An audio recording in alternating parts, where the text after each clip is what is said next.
acharnés du WRC. On se retrouve aujourd'hui avec Guillaume. Avec Guillaume, on va faire le débriefing du rallye de Sardaigne, un rallye championnat du monde absolument magnifique avec un finish à couper le souffle. Avant toute chose, comment vas-tu, Guillaume? Ciao, ciao à tutti, buongiorno, ça va plutôt très bien. Un grand bonjour à toutes et tous les acharnés du WRC. Ravi de te retrouver pour débriefer de ce superbe rallye de Sardaigne, encore une fois, avec une organisation, très particulière, condensée et remplie de diverses émotions et événements.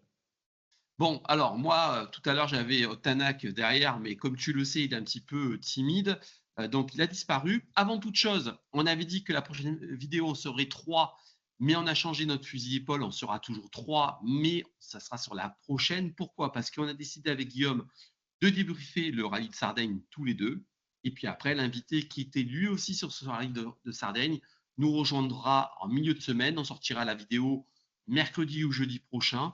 Voilà. Alors, avant toute chose, 260 km de spécial, 16 spéciales au programme et moins d'une demi-seconde entre Otanak et Sébastien Ogier. Avant toute chose, je vais faire un petit récap du classement. Donc, victoire de Tanak devant Ogier. Troisième, Danny Sordo à 2,25. Quatrième, Elfin Evans à 2,37. Cinquième, Gregor Munster à 6,42. La première rallye 2, c'est celle de Sami Peajari qui fait gagner la nouvelle Toyota qui est à 7 minutes 13. Septième, Johan Rossel. Huitième, Solan. Prokop, 9e, et Kajetanovic, 10e. Je te passe la purge de dire son nom. Avant toute chose, qu'est-ce que tu as pensé, toi, de ce rallye de Sardaigne?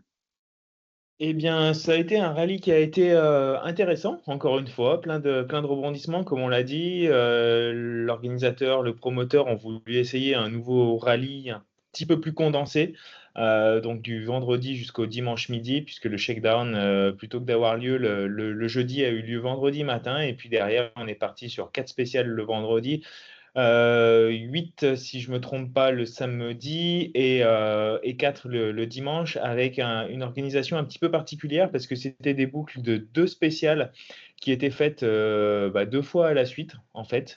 Donc on avait une spéciale la seconde et puis on répétait la première et la seconde juste derrière et tout ça, en fait, c'était plutôt, impliqué par le fait que, sur cette île, sarde, il n'avait pas énormément de marshals, de commissaires et autres, s comment dire? Systèmes de sécurité, services de sécurité, pompiers, incendies et autres médecins et donc c'était plus facile pour eux d'organiser les boucles de cette manière-là et de faire basculer, transiter les différentes personnes du matin vers l'après-midi. Donc c'est un rallye qui a été, extrêmement intéressant, au final qui s'est plutôt bien déroulé, avec une journée du samedi qui a été très, très longue pour les équipages. Ils sont partis tôt le matin, pas d'assistance dans la journée et puis ils sont revenus assez tard le soir, ce qui nous a, valu encore une fois de bons rebondissements, des abandons, des crevaisons et on va rediscuter de tout ça, mais plutôt content, ouais, de ce rallye. Alors, comme d'habitude, on va faire Toyota, Hyundai, Ford et le Rallye 2. Avant toute chose, en préambule, j'ai l'impression, moi, qu'avant, c'était le rallye de Grèce, l'Acropole, qui était le rallye le plus compliqué. Mais alors, celui-là de rallye de Sardaigne, il a été vraiment, vraiment copieux. Des casses, des crevaisons. J'ai l'impression qu'il a été peut-être pas plus dur que les saisons précédentes, mais quand même, est-ce que tu crois que c'est par rapport à son formatage qui a voulu que ce rallye soit un petit peu plus difficile que d'habitude? Non, je pense pas que ce soit le format qui ait fait ça, si ce n'est que, le fait qu'il y ait pas eu d'assistance, comme on le disait vraiment, le samedi, il y avait juste une tire fitting zone, donc pour faire les changements de pneus pour les spéciales de l'après-midi et puis réparer, mais uniquement en fonction de ce qu'il y a comme pièce dans la voiture et avec, seulement, 2 mécaniciens, il me semble. Donc raison pour laquelle on y reviendra, mais Takamoto Katsuta, pardon, n'a pas pu réparer sa fuite d'huile, ce qui aurait été le cas sur une assistance, très classique. Donc oui, il y a eu cet aspect-là, mais il y a aussi eu les conditions météorologiques qui étaient quand même assez sèches. des grosses pierres qui sont ressorties, des traces qui se sont creusées assez rapidement aussi. Et, euh, et le fait de refaire des passages dans les mêmes spéciales de manière aussi rapprochée, bon, même si ça n'a pas un impact extrêmement important, ben, tu es tout de suite plus à l'attaque parce que tes notes sont plus fraîches, tu te rappelles mieux de la spéciale que tu viens de réaliser. Et puis tout simplement, je pense que le niveau devant, en tout cas, est tellement élevé en ce moment que bah, ils sont tous à l'attaque. Et le fait que le samedi soir, il faille absolument marquer des points et être positionné dès le samedi sur bah, plus que 8 spéciales, 8-12 spéciales, fait que les pilotes sont plus sur les nerfs, en tout cas ceux qui jouent le championnat, pour pouvoir se positionner, mettre les points de côté et ensuite le dimanche repartir à l'attaque. Donc je pense que c'est un tout, c'est un peu tous ces aspects-là qui font qu'il y a eu plus de casse peut-être que les années précédentes. Euh, Entre parenthèses, quand même, c'était assez osé de la part des organisateurs de faire des boucles à chaque fois de 2 spéciales. Il aurait pu y avoir une grosse sortie de route, un feu, je ne sais pas, et de suite, ça mettait un petit peu tout le monde en jus. Et au final, ça s'est plutôt pas mal passé. Moi, je m'attendais peut-être à du retard ou même une annulation, et en fait, ils sont passés au travers. Sur Alice, c'est plutôt relativement bien passé. Oui, alors après, ça a été aussi aidé par le fait que le plateau était assez réduit. Il n'y avait pas énormément de voitures qui étaient engagées. Donc forcément, ça permet d'avoir un petit peu plus de latitude sur les timings. Mais bon, après, c'est un peu partout pareil, hein, même s'il y a une troisième spéciale dans certaines autres épreuves, dans chaque boucle. Ça reste quand même des choses qui peuvent arriver. Une ambulance qui doit se déplacer dans la spéciale, on arrête la spéciale, on met un drapeau rouge, on repart derrière. Bon, voilà. Cette fois, il n'y a pas eu de gros accidents, il n'y a pas eu de grosses sorties, donc tant mieux. Et puis, ça nous a permis d'avoir un rallye qui s'est déroulé de manière très fluide et qui a permis bah, justement de suivre tous ces protagonistes dans leurs exploits et de manière ouais, assez intéressante tout au long du week-end. Et finalement, cette problématique du format raccourci qui a fait beaucoup parler a priori en amont du rallye, a été complètement éclipsé par le scénario qui a eu lieu, par le final qui a eu lieu entre Tanak et Ogier. Et au final, bah, est-ce que c'est bien, est-ce que c'est pas bien? Je ne saurais pas trop te dire. Ce qui est intéressant, c'est d'avoir de la diversité aussi. Alors un rallye comme ça, de temps en temps, pourquoi pas? Après, il ne faut pas non plus que ça devienne une norme, je pense, parce que le rallye, ça reste aussi une épreuve d'endurance et pas que du sprint. En fait, ce format-là, je ne sais pas si tu te souviens, il avait été passé un moment intégré sur les rallyes pour éviter le flux de personnes entre les spéciales. Je ne sais pas si tu te souviens, notamment par exemple au San Remo, tout ça, ils essayaient de regrouper sur 2 spéciales, faire des boucles pour que les gens ne bougent pas trop. Je ne sais pas si tu te souviens de ça. Puis après, ça a été un petit peu abandonné. Puis là, c'est revenu sur le rallye de Sardaigne. Finalement, c'est pas mal. On va commencer avec Toyota. Alors nous, on dit qu'en milieu de semaine, on aura un invité, mais Toyota, ils vont avoir un invité sur le prochain rallye. Je ne sais pas si tu as vu ça, Ouais. mais mes vœux ont été exaucés. On aura de quoi parler sur le prochain rallye, mais là, on va se concentrer sur le rallye de Sardaigne. Tu vas nous parler de Sébastien Ogier, tu vas nous parler de Katsuta, tu vas nous parler d'Evans. Juste un petit mot sur Evans. J'ai l'impression que en fait, il a un petit peu. Alors, c'est une impression, hein, c'est pas un jugement de valeur, que sa chance est passée et que là, vraiment, il est un petit peu dans le dur, il est un petit peu à sa limite. J'ai l'impression que ces voitures, ça lui convient pas. Et j'ai l'impression qu'il n'y arrive pas, même si les faits de course font qu'il limite pas mal la casse, mais il est vraiment à la peine, Evans. Hein. Alors que c'est un petit peu comme pour Neuville, l'année ou jamais pour lui. J'ai l'impression que ben là, ça ne sera pas cette saison non plus. Oui, alors bah, pour rebondir un petit peu point par point, c'est vrai que bah, la petite surprise qui a été annoncée là, il y a 2 jours, c'est la présence de Sami Pajari qui sera sur la Rallye 1 au Rallye de Lettonie. Donc ce ne sera pas le prochain, ce sera celui d'après, ce qui lui donnera un petit peu de temps pour se préparer. Mais pour revenir là-dessus aussi, alors est-ce que Toyota est en crise? Je pense qu'on ne peut pas vraiment dire ça. mais ils sont dans une passe un peu compliquée, et notamment du fait je pense plutôt du line-up de pilotes et des choix qui ont été faits par Ogier, par Rovanperä de faire des saisons partielles.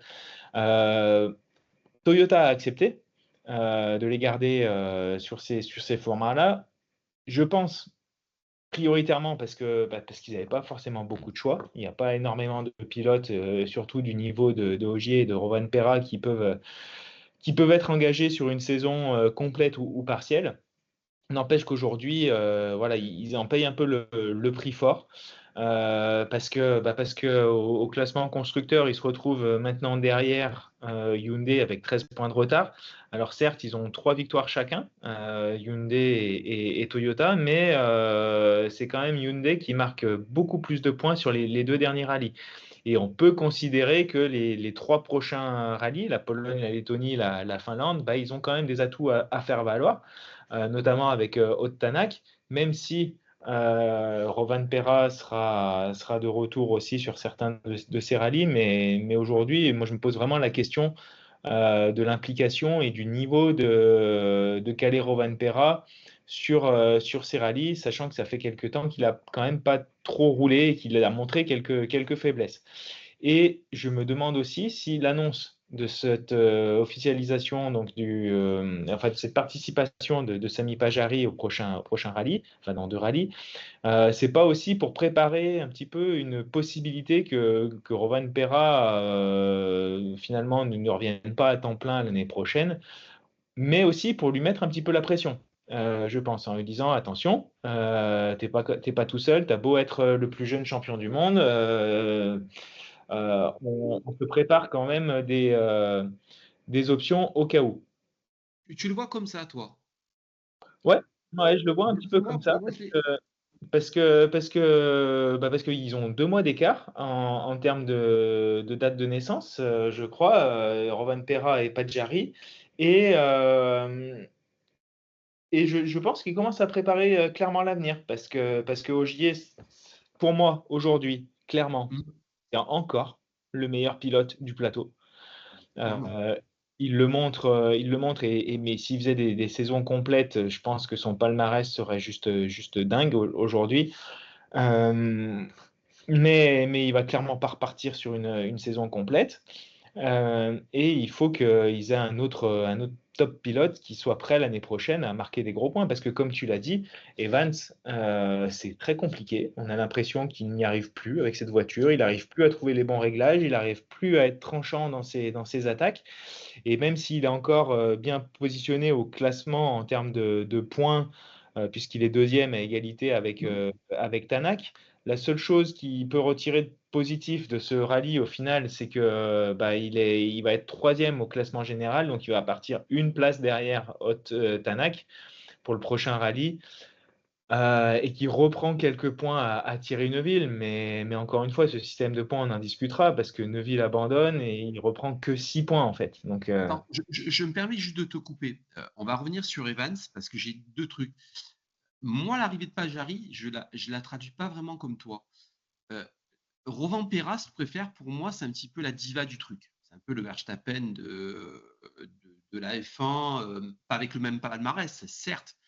Mais Toyota sait que s'ils se mettent Rovanperä à dos, il peut partir chez Hyundai. Hyundai lui ouvrir les portes, c'est très clair, ou un autre constructeur. Moi, j'ai plus l'impression que Pajari, c'est on prépare l'avenir en disant à Tanak, t'es gentil, t'as le totem d'immunité parce que t'es japonais, mais maintenant, il va falloir rouler parce que derrière, ça pousse aussi. Moi, je le traduis plus comme ça que contre on vise Rovanperä. Et la deuxième chose, moi, j'ai surtout l'impression pour Evans que cette histoire de programme partiel a été plus destructeur qu'autre chose. Parce que le port, en fait, moi, je me mets à sa place. T'es leader de l'équipe, mais tous les rallyes se vont arriver soit au JE, soit au Rovanperä, soit les deux, qui, eux, n'ont aucune consigne de course ou d'équipe, parce qu'en fait, c'est des champions du monde et ils font un peu ce qu'ils veulent.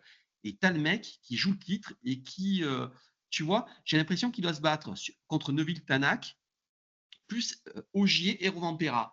Ça fait beaucoup pour un seul homme. Moi, j'ai l'impression que cette stratégie de Toyota est plus destructrice pour Evans qu'autre chose. Tu en penses quoi, toi? Bah que, il est pas au niveau en ce moment. Oui, Il a mais enfin, tu vois, mentalement, ça on doit être peut se compliqué, tu vois? D'assimiler ça, de voir arriver des mecs, tous les rallyes, ça arrive, et puis ça joue un peu pour soi. Très clairement, on sait que Romain Perra ou Ogier, ils viennent là pour gagner, ils viennent là pas pour aider. Quand tu vois la réaction de Dani Sordo à la sortie de la spéciale qui tape sur le volant, qui est en furie, les mecs au point stop, ils ouvrent la portière, il dit: «Beh, Dani Sordo, qu'est-ce qui se passe?» «Bah, il se passe que Neuville est sorti et que ça me fait chier», il leur dit en gros. Moi, chez Toyota, j'ai pas cette impression-là. Tu vois ce que je veux dire? J'ai l'impression que la course d'équipe n'est pas la même que chez Hyundai.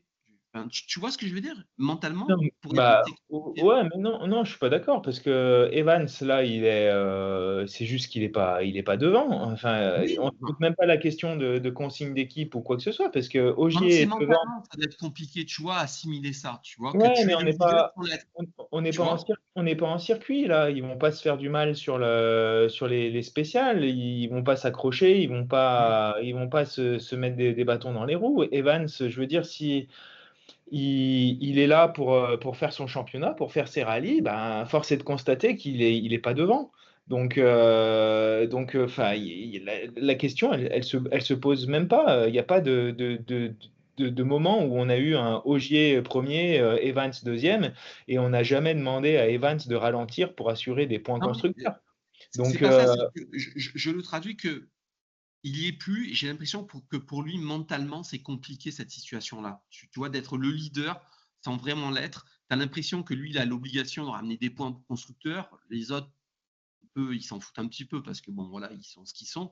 J'ai l'impression que c'est un peu dur pour lui de tout assumer et j'ai l'impression qu'il est en train de sombrer petit à petit. Il joue le championnat du monde, le titre pilote, et puis il faut qu'il ramène des points parce que bon, bah, Tanak, lui, il a le totem d'immunité, les Japonais. Rovanpera fait ce qu'il veut. Ogier, c'est un peu pareil. J'ai l'impression que juste mentalement, c'est un petit peu compliqué pour lui. Tu vois? non, moi, enfin, je suis Non, pas, non, je j'essaie suis de pas, là, comprendre, hein. sur ce coup, je suis pas, ouais, comme je te l'ai dit, je suis pas tout à fait d'accord.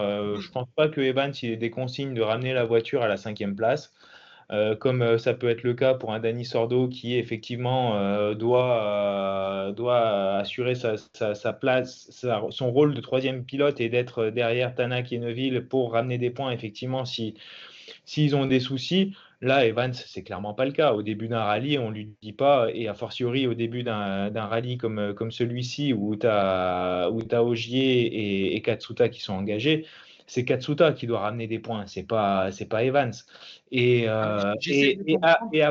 Et avant que Katsuta abandonne, il est devant Evans. Oui, Il est oui, bah troisième, oui. il est sur le podium. Alors certes, il y a des positions de route qui sont différentes, mais la performance de Evans, malheureusement, elle n'est pas là. Et encore une fois, c'est pas une critique, hein. Non, On non, non. connaît la capacité du pilote. Il a pu aller très vite avec d'autres voitures. Là, aujourd'hui, il faut vraiment qu'il se remette clairement dedans et qu'il retrouve de la performance parce que la régularité, il l'a. Et s'il est toujours positionné à cette deuxième place égalité, c'est parce qu'il a été un petit peu régulier et fait l'épicier sur les premiers rallyes.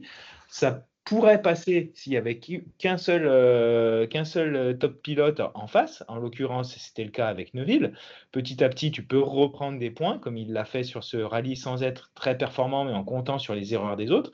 Là, aujourd'hui, si tu as Tanak et Neuville à aller combattre, tu peux pas être champion du monde en étant régulier. Il va falloir aller les devancer et être devant eux sur plusieurs des rallyes à venir. Et aujourd'hui, je ne vois pas comment ça va pouvoir être possible sur des rallyes comme la Pologne, la Lettonie et la Finlande, de reprendre des points à deux pilotes Hyundai qui vont être très très performants sur ces rallyes-là. Non, en fait, c'est moi, c'est juste la question, j'essaie de comprendre pourquoi, en fait, il décroche mentalement comme ça. Parce que j'ai l'impression que c'est plus le mental. Quand tu le vois au point stop, j'ai plus l'impression que c'est le mental qui décroche qu'autre chose. Tu vois? Ouais, mais parce qu'il n'est pas en Je me phase dis avec que la la voiture. comparaison, tu Il n'est vois? pas en phase avec la voiture, il n'arrive pas à la régler comme il Mmh. souhaite. Je pense que je sais pas vraiment les développements qui ont été faits depuis les dernières années, mais sur les rallyens, de toute façon, on a l'impression qu'il n'a pas été vraiment là. Autant la Yaris précédente, de 2017, lui a permis de jouer le titre jusqu'au tout dernier rallye, et voire presque les dernières spéciales contre un Ogier à Monza, on s'en rappelle, et même l'année suivante. mais c'est rallye un hybride, il y est presque jamais arrivé. Donc je pense qu'il va manger son pain noir encore pendant quelques temps. Et puis en espérant que les réglementations qui vont être annoncées la semaine prochaine, pardon, en commission, bah, elles puissent aller dans son sens. Je ne sais pas si ça peut vraiment être le cas, mais en tout cas, ouais, aujourd'hui c'est compliqué pour lui, mais il faut vraiment qu'il inverse la tendance. Juste une petite parenthèse, on revient au J aussi. Ogier quand même sur ce rallye, je ne sais pas si tu as regardé la totalité du rallye, moi j'ai regardé quasiment toutes les spéciales. Il a été carrément chanceux parce que première spéciale du rallye, il crève et il lui reste 3 spéciales derrière. Mhm. En roue de secours, une seule roue de secours embarquée. Sur le coup, je me suis dit, mais pourquoi en fait? Pourquoi il fait ce choix-là? S'il recrève une seconde fois, c'est terminé pour lui, hein. Il ne pouvait pas ramener la voiture. C'est Ça a été un Evans. choix. Non, c'est Ogier qui crève sur la première. Non, non, au début de rallye, Oui, c'est Evans qui fait ça. Je crois que c'est plutôt le samedi matin où c'est Ogier qui part ouais, avec le pro. oui, samedi matin, tu as Et, entièrement raison. et voilà. Mais, Oui, euh, pardon. mais voilà, c'était un choix stratégique de partir avec 5 roues. Oui. Il avait plutôt confiance, effectivement. Il a été chanceux, mais derrière, il a su aussi préserver ses pneus, je pense. Après, encore une fois, enfin, chance, pas chance, c'est de l'audace, c'est d'être là au bon moment. Ouais, c'est pas que de la chance, je pense pas. On Mais va passer en tout cas, il a fait un rallye encore une fois à monstrueux. magistral. Aujourd'hui, enfin, c'est assez dramatique pour les jeunes pilotes, pour le niveau du WRC, de voir que alors c'est un très très très très grand champion, mais qu'il puisse encore être aussi performant et il passe à 2/10 de faire 3 victoires sur 4 rallyes. Avec l'ancien système de points, j'ai pas fait le calcul, mais je pense qu'il serait pas loin d'être en tête du championnat. Même si, encore une fois, hein, les tactiques auraient été complètement différentes rallye par rallye. Mais bon, aujourd'hui, voilà, si je suis team manager, qu'on me demande de recruter un pilote, bah, je fais tout pour que ce soit Ogier, malgré son âge avançant. On va passer à Hyundai. Hyundai, il y a beaucoup à dire. La boulette un petit peu de Thierry Neuville, il a avoué que c'était un peu de concentration qui lui coûte très cher. Un magnifique rallye de Tana qui sort le rallye qu'il faut, hein. Donc il gagne, il sort le rallye qu'il faut. Et puis Sordo qui est toujours là, l'homme parfait pour l'équipe, qui arrive troisième. Qu'est-ce que tu as pensé de la performance globale de Hyundai, toi? Très bon rallye d'ensemble. Clairement, la vraie force de ce rallye. Le vrai top, parce que à part après, ouais, effectivement, c'est cette boulette de Thierry Neuville, parce que c'est vraiment une boulette qui lui coûte cher, parce qu'il y aurait eu des spectateurs, peut-être qu'il aurait pu ressortir, même s'il avait l'air d'être quand même bien posé dans le côté, c'était compliqué. Mais là encore, niveau stratégie, est-ce qu'il ne faut pas tout attaquer, tout donner le samedi, histoire d'essayer d'être le mieux placé possible et d'avoir des points que tu mets dans la poche pour le lendemain, en te disant de toute façon, si je fais une erreur, le lendemain, j'ai encore la possibilité de marquer 12 points. Ce qu'il a fait, et ce qu'il a très très bien fait d'ailleurs, parce que partant premier sur la route, il fallait quand même aller les chercher, mais il a quand même fait un magnifique dimanche. Donc, tu vois, c'est toujours ça enfin, on est en train de voir tous les scénarios possibles et toutes les difficultés, les incohérences qu'il peut y avoir avec ce nouveau système de points. Où là, tu peux te dire qu'effectivement, Thierry, il s'est dit, allez, full attaque le samedi. De toute façon, j'ai rien à perdre. Ce matin, j'étais 4 ou 5e. J'attaque complètement pour aller chercher et mettre de côté 18, 15, 13 points du samedi. Et puis, si ça marche pas, si je sors, si j'ai un problème, bah, demain, j'ai toujours la possibilité d'en marquer 12 et donc de faire un résultat qui n'est pas dégueulasse, sachant que Evans, en plus, était déjà un peu à la rue à ce moment-là. Mm. Donc ça, c'est déjà une incohérence. Et puis la deuxième, c'est le fait que Tanak, tu vois, qui finisse premier ou qui finisse deuxième, en fait, à 2 dixièmes, ça change absolument rien. Il n'a pas Mais marqué il le un dit, point hein. de plus, il n'a pas marqué un point de moins en ayant gagné le rallye ou en ayant fini deuxième. Donc là, il explose de joie, il est super content parce que c'est une victoire de rallye et c'est ce qui importe aux pilotes, c'est de gagner le rallye plus que d'aller chercher ces quelques points. Ça fait plaisir à voir, mais ça montre encore une fois une autre possibilité d'avoir un scénario qui rend ce nouveau système de points complètement caduc, incompréhensible, et qui fausse complètement le championnat. Mais sinon, d'un point de vue global, ben, ils ont fait un très très beau rallye. La Hyundai a été extrêmement fiable. Je pense qu'il n'y a pas eu de soucis techniques sur quelconque voiture. Et puis Dani Sordo qui sort encore un rallye à la Dani Sordo, son 57e podium, il me semble. Ah. Possiblement son dernier rallye en WRC, puisqu'il ne sait pas de quoi son avenir sera fait. Donc j'espère qu'il pourra quand même finir sur un rallye où il saura que c'est le dernier et qu'il puisse en profiter, qu'il puisse faire une vraie tournée d'adieu. Même si c'est vrai que de finir sur un joli podium comme ça pourrait être une belle fin de carrière en rallye 1. Alors, je rebondis sur ce que tu as dit. Alors, c'est tout à fait vrai, ce système de points, tu as l'impression que tout le monde doit être récompensé. Et je sais pas si tu as vu quand Neuville sort, c'est vrai que Tanak, à ce moment-là, est un petit peu dans le dur face à Ogier. Et je crois que c'est une ou deux spéciales après. Ils lui disent oui, bon, est-ce que vous allez aller chercher Ogier? Et en gros, il leur dit à sa façon, hein, tu sais, toujours très neutre, non, mais de toute façon, que je gagne ou que je gagne pas, ça changera rien pour les points. Il le dit lui-même, tu vois. Que ce soit le Oui, samedi ou oui. le dimanche, il dit, bon, après, il va le chercher, tu vois, et les conditions font qu'il peut gagner. Mais sur leur coup, il le dit très bien. Il dit, de toute façon, que je gagne ou que je gagne pas, c'est la même chose, en gros. Ouais, ouais, ouais. Alors après, on lui avait demandé aussi un petit peu apparemment d'assurer Ouais, la 12e place pour pouvoir marquer des points quand même au constructeur pour le samedi, pour le samedi, ouais. ce qui était important puisque Thierry Neuville était sorti à ce moment-là. Et le dimanche, en fait, il repart complètement à l'attaque, mais plus pour aller marquer les points du dimanche et il réduit son écart sur Ogier grâce à cette attaque et à cause de cette possibilité de marquer ses points du dimanche. Euh, donc, euh, ouais, voilà, Mm. comme d'habitude, tu peux tout imaginer, tu peux tout te dire. On n'est pas suffisamment dans les équipes, en tout cas, pour pouvoir savoir exactement ce qui s'est dit et comment ça s'est joué. N'empêche il a su garder la pression sur Sébastien Ogier et qu'il est là pour récupérer cette victoire au final. Mais il est aussi allé la chercher parce que de partir de 17 secondes de retard, je crois, le samedi soir et de revenir à 6 secondes avant la dernière spéciale, bah, il fallait quand même aller le faire. Même si, encore une fois, hein, comme je te le disais, Ogier, lui, était plus en mode management de l'avance et Tanak plus en mode Mm. je vais chercher quelques points supplémentaires sur la journée du dimanche. Toujours est-il qu'il fallait le faire, il fallait mettre la pression et que ces 2 dixièmes qui sont en sa faveur cette fois-là, ben, on peut se demander s'il n'y a pas un petit karma en fait qui peut exister parce que ben, ces 2 dixièmes, Ogier, ils sont en sa défaveur cette fois alors que pour le plus petit écart dans le championnat du monde, ben, c'était aussi 2 dixièmes, mais cette fois à la faveur de Ogier contre Latvala en Jordanie.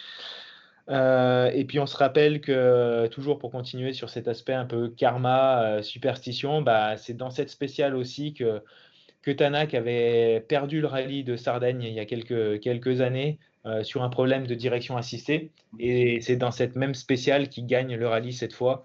Donc voilà, la boucle est bouclée, on va dire. Et j'ai beaucoup apprécié la réaction sportive de Sébastien Ogier qui a félicité Ott pour sa victoire et qui était déçu, très déçu, mais en se disant qu'il était presque content que ça tombe sur Ott Tanak parce qu'ils ont un respect mutuel qui est assez important. Alors, on va parler de Ford assez rapidement parce que j'ai deux questions à te poser derrière. Et puis après, on parlera du WRC2. M-Sport, rallye très compliqué pour Adrien Fourmeau qui a tout eu quasiment, le pauvre. Il a tout subi. il fait un beau rallye, hein, mais le problème, c'est que ben, voilà, il a eu beaucoup, beaucoup de petits problèmes. Et puis, Gregor Munster qui a une position flatteuse à la fin du rallye, mais qui est loin, malgré un très beau temps dans une spéciale. Il sort un 4e temps, je ne sais plus dans quelle spéciale, dans une spéciale du samedi, je ne sais plus. Qu'est-ce que tu as pensé, toi, de la performance de M-Sport Ford? Eh ben, comme dirait quelqu'un dans le foot, il vaut mieux perdre une fois 3-0 que 3 fois 1-0. Et c'est un peu ce qui est arrivé à Adrien Fourmeau. En tout cas, je l'espère. J'espère vraiment pour lui qu'il a accumulé tous les problèmes sur un même rallye pour que ça le laisse tranquille pendant quelques rallyes par la suite. Parce qu'il était encore super intéressant. Il était encore en position de se battre pour le podium. Donc, en termes de performance oui, c'est plaisir à voir, qui continue de progresser. Après, voilà, cette Ford Puma, elle a été un peu perfectible en termes de fiabilité. C'est tout tombé sur Adrien Fourmeau sur ce rallye. Donc voilà, rallye à oublier. Il fait quand même un joli dimanche puisqu'il marque quand même quelques points, il me semble. Hein, enfin non, il en marque un sur le dimanche et 2 points dans la Power Stage. Donc ça lui permet de rester un peu au contact en termes de championnat, mais bon, de toute façon, c'est pas ce qu'il joue. Il va jouer des podiums jusqu'à la fin de l'année. Donc j'espère vraiment que voilà que ce sera un rallye une bonne fois pour toutes et qu'il sera débarrassé un peu du chat noir. Et pour Grégoire Munster, ben lui, il était sur une stratégie complètement différente. Puisqu'il fallait qu'il recommence à se faire une confiance un petit peu.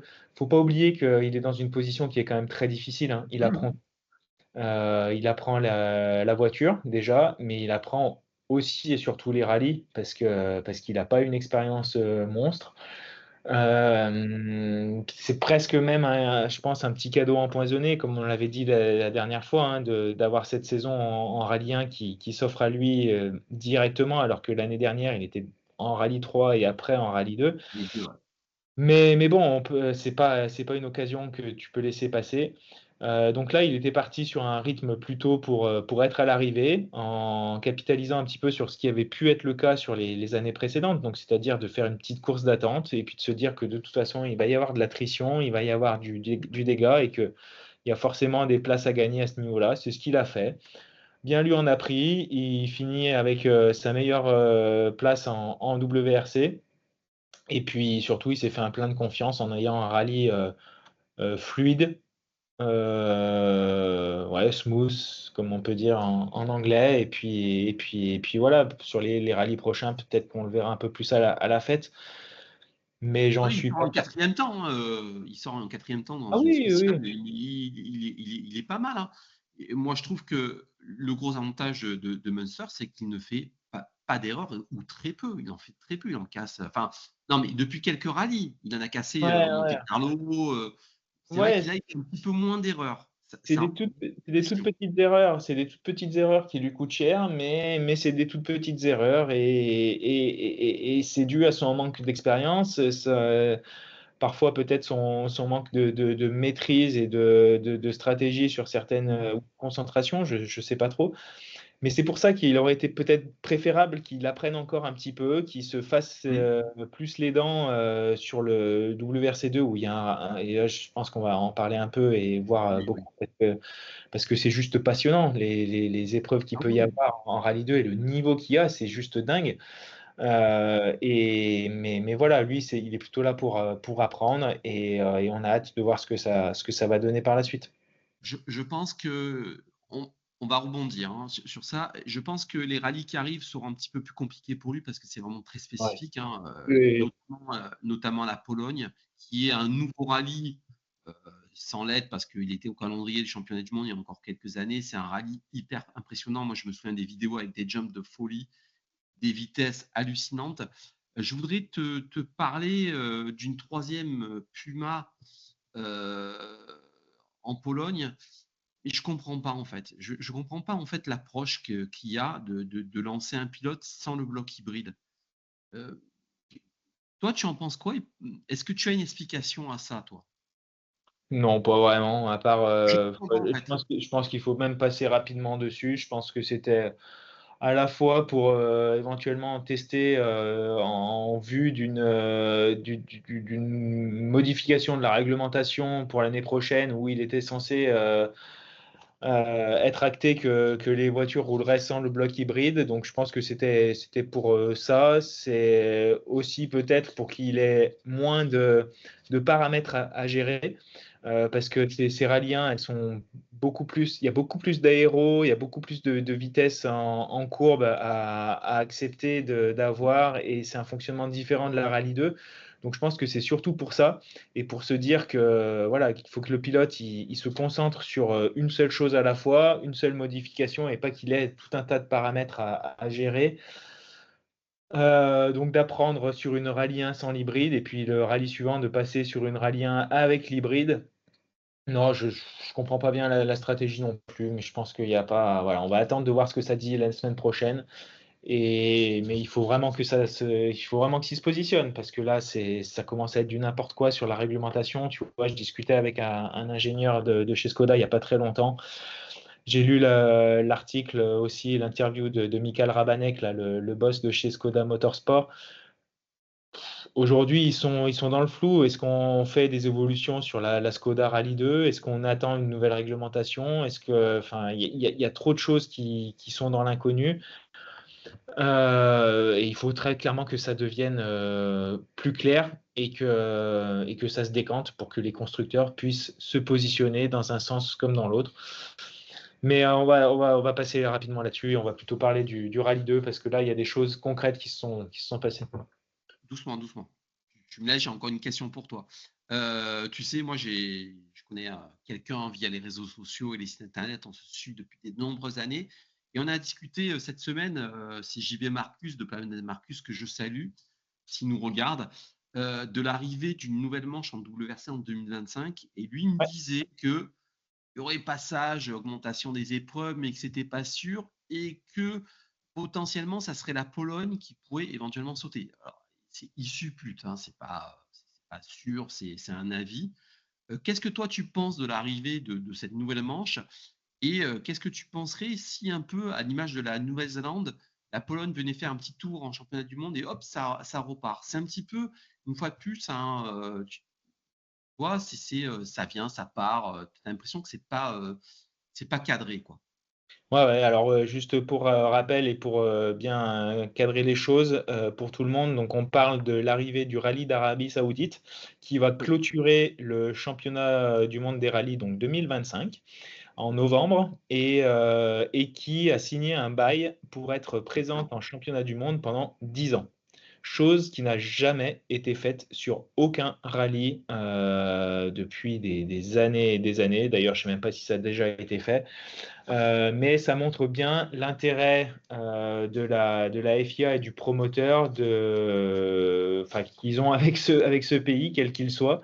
Je pense que c'est très clairement pécunier, mais d'un autre côté, ils peuvent faire des jolies spéciales. Il peut y avoir des jolies choses là-bas. L'Arabie Saoudite, alors on se dit que ça a complètement défiguré le désert, qu'il y a des paysages qui sont pas intéressants ni rien, qu'on va avoir du rallye raid et des grandes spéciales tout droit dans le désert. Mais apparemment, de ce que j'ai cru comprendre, il y a quand même des régions un peu montagneuses qui peuvent proposer des spéciales de rallye extrêmement intéressantes. Bref, tout ça pour dire que, encore une fois, c'est juste pour appuyer sur ce que je venais de dire, c'est qu'il y a du flou de partout. Et même sur le calendrier, effectivement, comme tu le dis, il n'y a que des supputations. On donne le calendrier au compte-gouttes. On sait l'année prochaine qu'il va y avoir les Canaries. On sait qu'il va y avoir l'Arabie Saoudite.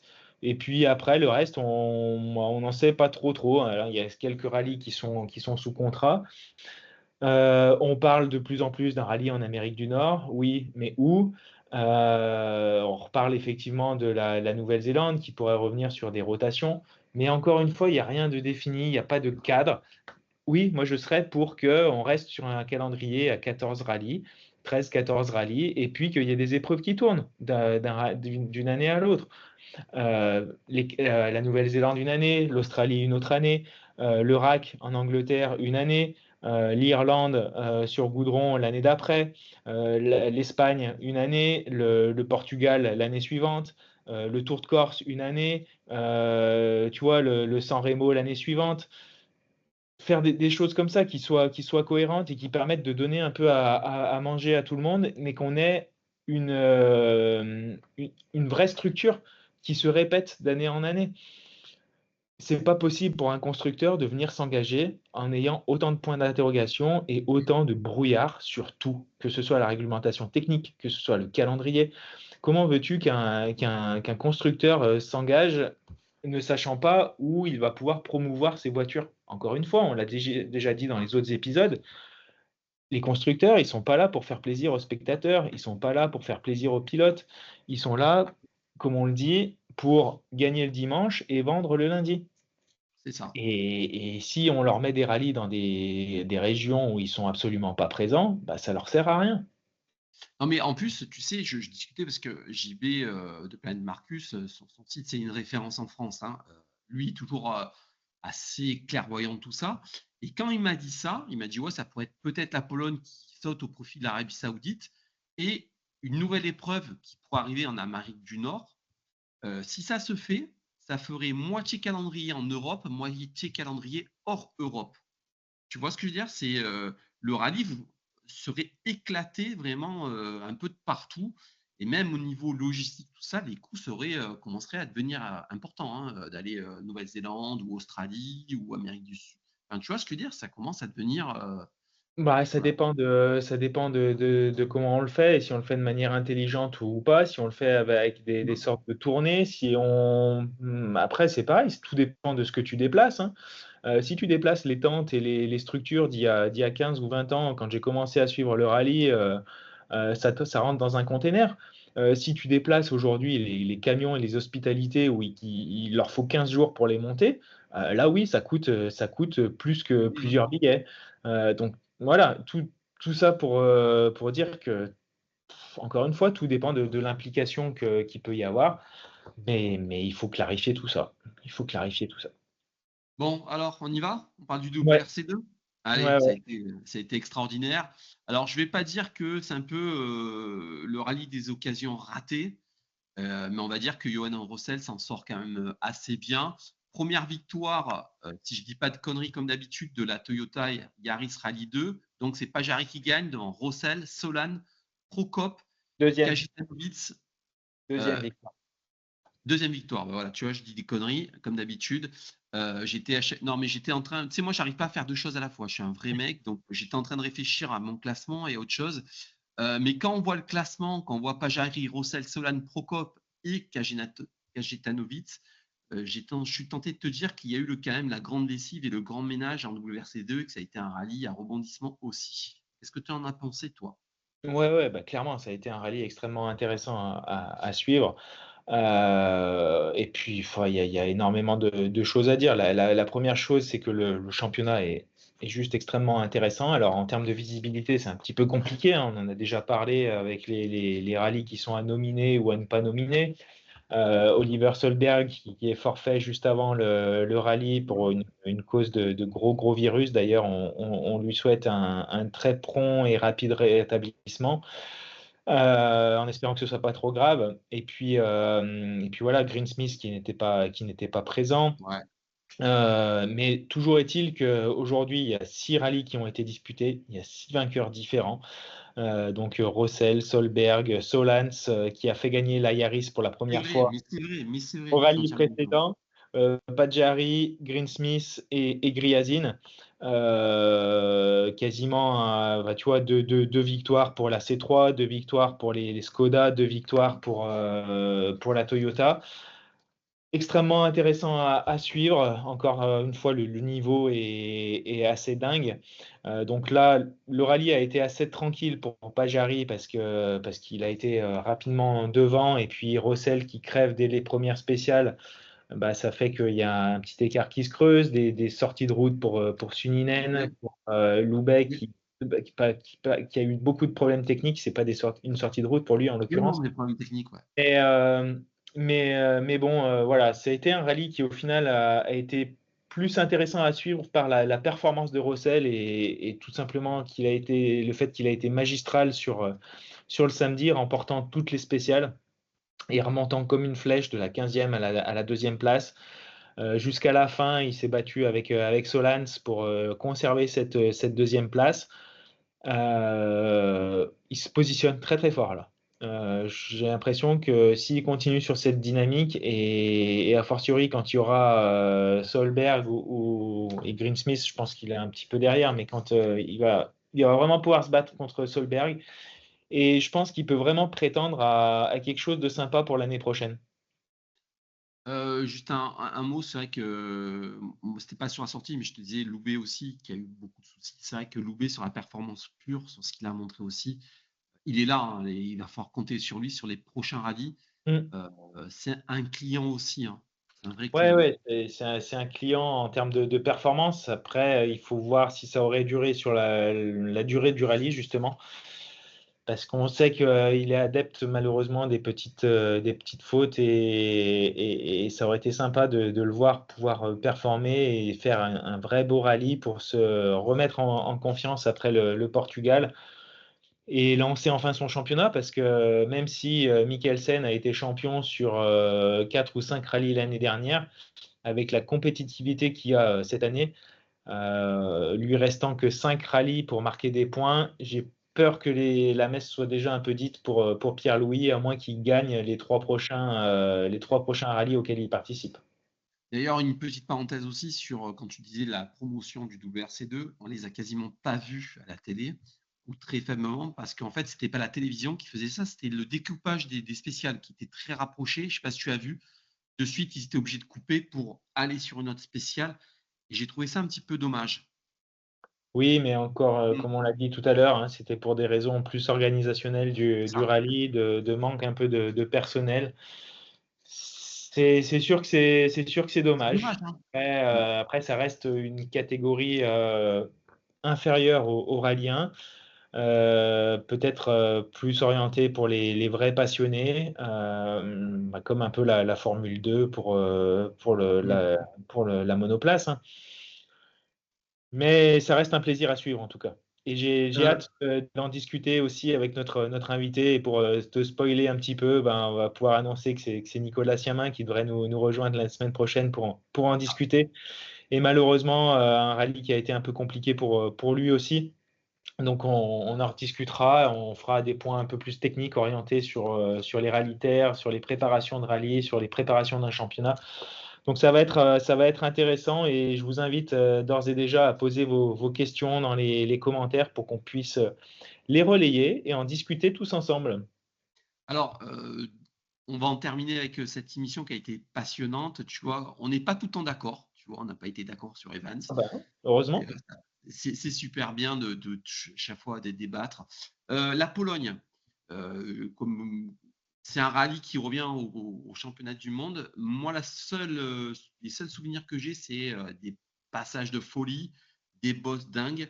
Est-ce que toi, tu as des souvenirs? Est-ce que tu peux nous donner un petit peu un point de technique? Qu'est-ce qu'il faudra pour être performant là-bas? Est-ce que tu connais ce rallye d'abord? Est-ce que tu l'as fait ou est-ce que tu l'as pas Alors, fait? ce rallye, non, j'ai pas eu l'occasion de le faire. Mais c'est un rallye qui est un peu similaire on pourrait considérer qu'il est un peu similaire à l'Estonie et à la Finlande qui vont suivre, si ce n'est que la surface est quand même différente. Elle est beaucoup plus meuble en Pologne, pardon. Donc on va Mhm. avoir une surface plus douce, plus tendre qui va peut-être avoir tendance à creuser un peu plus que ce qui sera le cas en Lettonie et en Finlande derrière, en Estonie pardon et en Finlande derrière. Donc on va avoir un rallye qui sera intéressant à suivre avec peut-être plus de rebondissements dans les deuxièmes passages, si jamais il y a des ornières qui se sont creusées.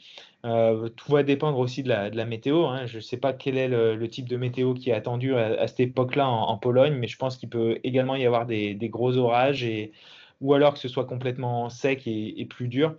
Mais n'empêche que c'est un rallye qui est très vertical également, avec, comme tu le disais, des ciels, des jumps qui peuvent être impressionnants. Euh, Donc ouais, après, les aspects, ça va être un peu la même chose que pour les deux rallyes suivants, c'est-à-dire que ce sont des rallyes vraiment très rapides. Ça va être un peu le festival de la vitesse pendant tout cet été.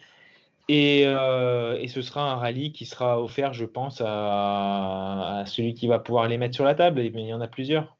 Ton pronostic? Qui c'est qui gagne? Ouais, je pense que Tanak, il est sur la bonne dynamique. Ah ouais? Ouais, ouais, je pense qu'il est sur la bonne dynamique, mais je crois que Ogier est aussi engagé. Et je vois bien une belle revanche entre les deux. D'accord. Il me semble qu'il y a Lapi là-bas, non? Non, c'est Mikkelsen, je crois. C'est Mikkelsen ou c'est Ouais. Lapi? Non, non, je crois que c'est Mikkelsen parce que justement, c'est un rallye qu'il a déjà gagné. C'est un des 3 rallyes qu'il a gagné. Et il me D'accord. semble que c'est Mikkelsen qui va avoir sa chance sur la Terre. Alors, je ne veux pas dire de bêtises et vous nous corrigerez dans les commentaires, mais je crois que c'est Ouais, Mikkelsen et que Lapi va enchaîner derrière l'Estonie et la Finlande qui sont encore un peu plus à sa main. ouais, là, je vais dire Tanak comme toi parce que sinon j'aurais dit Lapi. Qu'est-ce qu'il me reste à te dire? De passer un bon week-end parce que Ouais. on Mais mettra la moi, vidéo en ligne. il me reste deux petites choses à te Oui, montrer, ah d'accord, pardon. quelques petites surprises. Donc Vas-y. encore une fois, pour Auto Mini Racing, donc tout à l'heure, tu avais malheureusement, elle a disparu, mais la photo de Tanak qui se jetait dans le port à Alguero, et ben moi, tu vois, je te représente un petit peu bon, voilà, c'est un peu hors rallye, mais il faut souligner aussi la belle victoire de Charles Leclerc à Monaco, qui a aussi plongé dans le port avec Fred Vasseur. Et tu vois, on a un ami de notre association Exposition Auto Mini Racing qui nous fait ces miniatures un peu marrantes, donc de ce qu'on appelle les Big Head de Charles Leclerc. Donc voilà, c'était pour souligner cette belle victoire à Monaco. Et puis une deuxième Mhm. belle miniature aussi qui est, alors elle est pas, on va pas dire qu'elle est, elle est exclusive parce que c'est pas du tout le cas, mais elle est quand même assez compliquée à trouver. Et c'est l'occasion pour moi de souhaiter aussi tout le meilleur à l'équipe alpine pour les 24 heures du Mans. Donc là, c'est la version 2021 donc, qui a fait le podium. Donc voilà, on entre de plein pied dans cette semaine folle des 24 heures du Mans, dans ces 10 jours fous complètement même, puisque le jour où on enregistre aujourd'hui, là, c'est le vendredi, donc on est en plein dans le pesage. Et à partir de dimanche, la journée test. Et voilà, moi, c'est une discipline qui me tient énormément à cœur. Et je voulais juste faire un grand coucou à toute l'équipe alpine, leur souhaiter le meilleur, Cocorico. Et voilà, je pense que là aussi, la semaine prochaine, il va y avoir une vraie, vraie, vraie belle course à suivre pendant 24 heures. Tu sais quoi? Je te promets, j'allais te dire comment tu gères ta semaine, est-ce que ça va mentalement? Parce que j'allais te lancer sur le Mans et de suite tu m'as précédé. Mais tu sais quoi? Franchement, faudrait qu'on se fasse une émission sur l'endurance et sur le Mans, hein, parce que c'est un domaine qui est absolument passionnant. Ouais, Peut-être alors pas comme- il y a des gens qui le font très très bien. D'ailleurs, je fais Oui, un non, non, coucou à nos amis de Endurance Live, Alban, Jean-François, Willy. Ils font des émissions de folie. Il y a aussi pas mal de podcasts qui existent sur le sujet. Je pense à Laurent Mercier, Endurance Info, à Anthony Drevet, l'Endurance Club.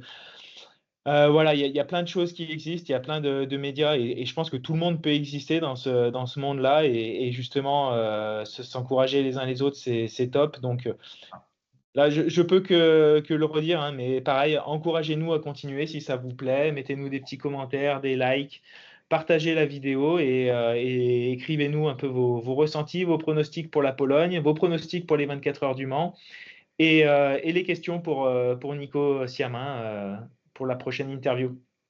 Alors, je te laisse te reposer, je te laisse te remettre de l'émission. On se dit au milieu de semaine, on ne dit pas encore le Ouais. jour parce que voilà. On parlera donc avec Nico de WRC2, de la terre, de l'asphalte, de la préparation des voitures, on va parler de technique. Et puis on parlera aussi un petit peu de l'Alpine, parce qu'il connaît un petit peu l'Alpine. Donc on va essayer de parler ensemble de l'Alpine. Je te dis à très bientôt. Avec plaisir, bonne soirée, très bon week-end à toi et à très vite. Ciao, Ciao, ciao. ciao.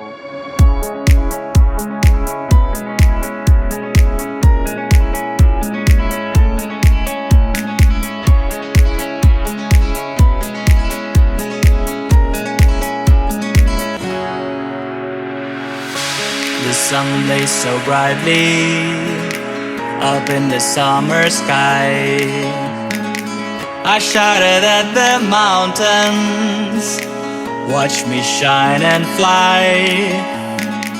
But then cracked the thunder, and the heavens cried, our world torn asunder. Her heart said goodbye. Now I'm standing in our ashes, feeling the sunshine once again. I move to the horizon, feeling the sunshine once again. Feeling the sunshine once again. Feeling the sunshine once again.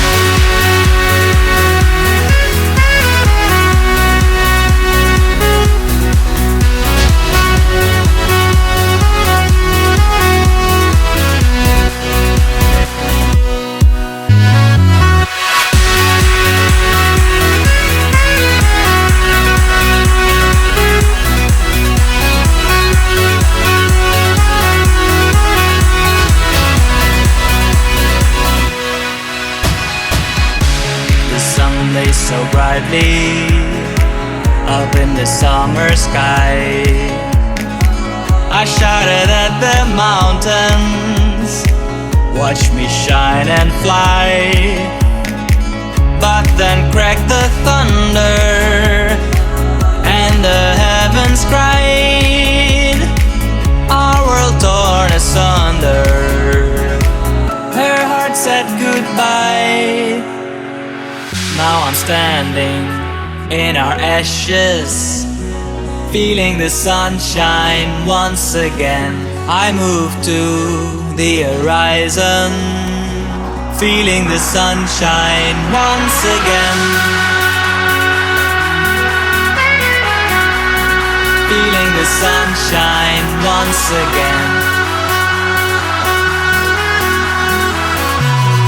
Feeling the sunshine once again.